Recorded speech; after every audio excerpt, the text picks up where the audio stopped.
And just minutes from now, Vermont Senator Bernie Sanders will be taking the stage at the Progressive Summit in Harrisburg, Pennsylvania. And like Hillary Clinton, Sanders, who's actually an independent still, has said that he's thinking of running for president.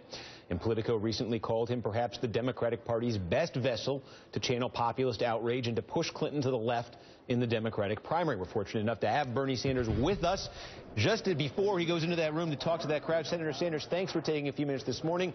So you're walking into a room full of Democrats who are starting to think about 2016. What is it you're going to tell them this morning?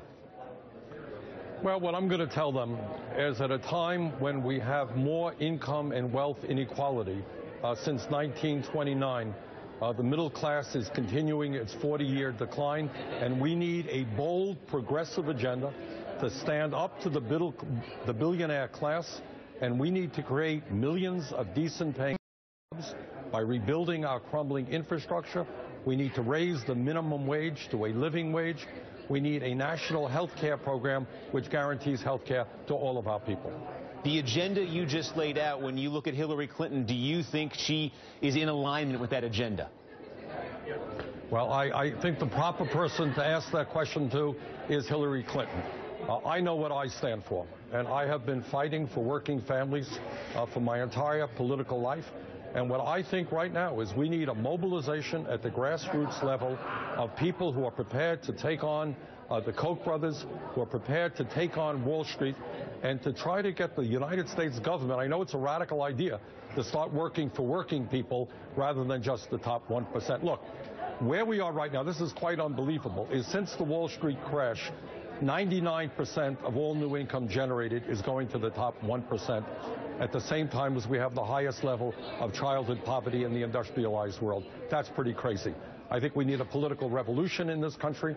We need to get people once again actively involved in the political process and take on the people who have the real power in America. Well, you say that the question is better directed at Hillary Clinton, and I would tend to agree. But as you know, she was invited to speak today at the event where you are. She declined that invitation. She's not been saying much, frankly, for the last few months in terms of accepting invitations to appear on television shows for interviews, interview requests from print reporters, speeches to groups like the one you're at today. Is Hillary Clinton taking this for granted? Look, again, you'll have to speak to Hillary Clinton. I don't know that she's going to run. I am assuming that she will run. I have not made a decision if I'm going to run. But if I do run, and if Hillary Clinton does run, trust me, there will be a real clash of ideas. I happen to like and respect Hillary Clinton, but I suspect on issues like massive investments in infrastructure, on real tax reform, on the need to deal in a very bold way with the planetary crisis of climate change, on the Trans-Pacific Partnership, I suspect we will have some real differences. And I do want to ask you, just looking ahead to the next 2 years between now and when this election finally finishes up, we're in a situation with a Democratic president, Republican control in the Senate now, Republican control in the House. You talk about you lay out your agenda here. Do you think there's any prospect for progress on the agenda you've laid out in the next 2 years?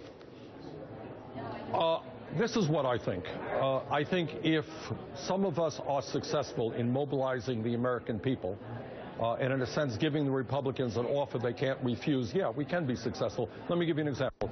Right now, the Republicans are preparing to cut disability benefits and or Social Security in general.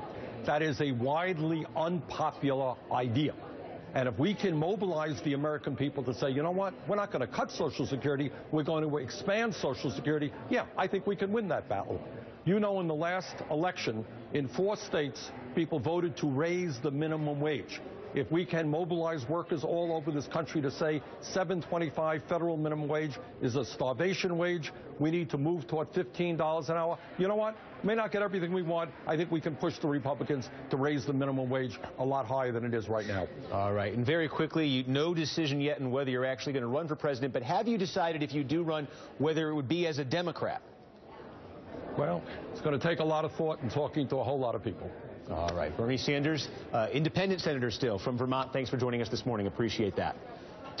Thank you very much. Everything from here on out this morning on this show is going to have to be phrased in the